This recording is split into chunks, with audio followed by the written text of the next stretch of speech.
Okey, ramai orang bertanya pada saya sepanjang saya bertugas sebagai wartawan jenayah, siapakah pegawai polis ataupun anggota yang saya tak dapat lupakan lah. Baik tuan-tuan dan perempuan, kalau tanya saya straight away, saya akan berkata bahawa salah seorang pegawai polis yang paling hebat yang saya pernah jumpa, namanya adalah Assistant Commissioner Polis Bersara S. Kulasinggam. Kenapa S. Kulasinggam? Tuan-tuan dan perempuan, Tuan Kulasinggam ini sebelum dia menjadi Ketua Jawatan Siasatan Jenayah Johor, beliau adalah Timbalan Ketua Siasatan Jenayah Kuala Lumpur. Ketika itu era 70-an. Beliaulah pegawai polis yang ditembak oleh Botak Chin. Cerita dia masa tu dia nak balik kerja. Dia nak balik kerja sebab bencinya Botak Chin pada Kulasinggam ni dekat satu persimpangan di Jalan Davis. Mereka telah melepaskan tembakan bertalu-talu, hampir 12 das tembakan ke arah kereta beliau hingga menyebabkan peluru menembusi peparu dia, hati dan melekat dekat tulang belakang dia. So dalam keadaan berlumuran darah tu, Tuan Kulasinggam tu masih mampu untuk drive, untuk menyelamatkan diri, pergi ke Balai Polis Ceras untuk mendapatkan bantuan. Okay, habislah cerita Botak Chin tu. Selepas itu beliau terlibat pula dalam satu operasi memburu penjenayah yang dikenali sebagai Geng Luku di Paramount Garden sekitar tahun 76.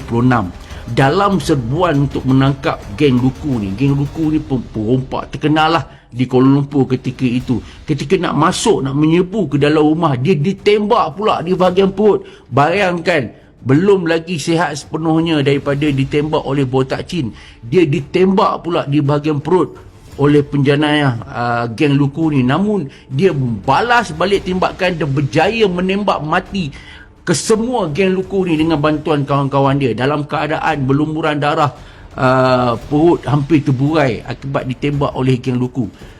Habis pada tu, dia masuk hospital, keluar. Dia pergi pula di satu operasi polis dengan ditemani oleh seorang sahabat dia, rakan setugas dia.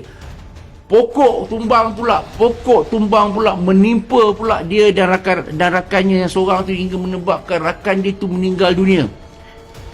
Lepas tu dia pergi pula satu operasi, dia disimbah pula dengan asid, dengan habis satu badan dia. Tuan-tuan bayangkan, saya rasa tubuh badan dia ni penuh parut lah, ditembak oleh Botak Chin, ditembak oleh Geng Luku, pokok tumbang timpa dia, kemudian disimbah asid. Hebat tuan-tuan. Tapi ajalnya panjang.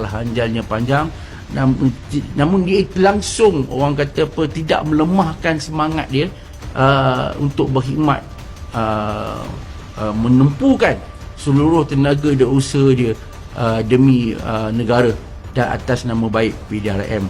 Dan ketika saya menemui beliau sekitar tahun 2002, saya pergi cari dia, rupanya dia tinggal berseorangan, tuan-tuan dan perempuan. Dia tak kahwin sampai kesudah.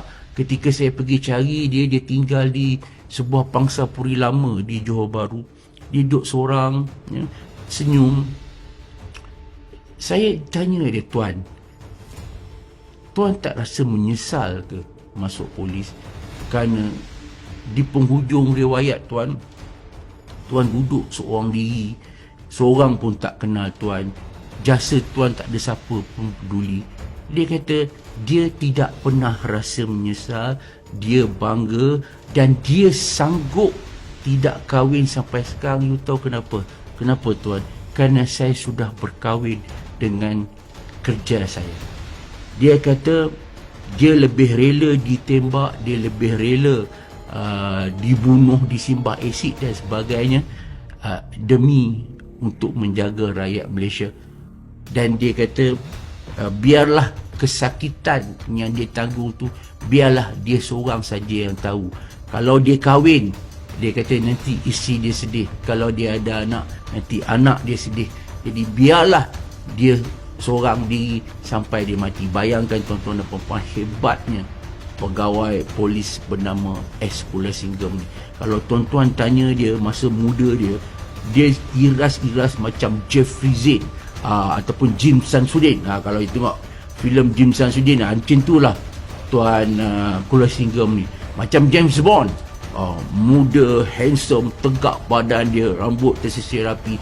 In fact, masa saya jumpa dia dah tua tu pun dia masih lagi orang kata apa, kemas orangnya, masih lagi segak bergaya. Cuma masa saya jumpa dia tu dia dah semakin uzur. Dan pada tahun 2007 tak silap saya, dia akhirnya menghembuskan nafas terakhir dalam usianya 77 tahun akibat sakit tua.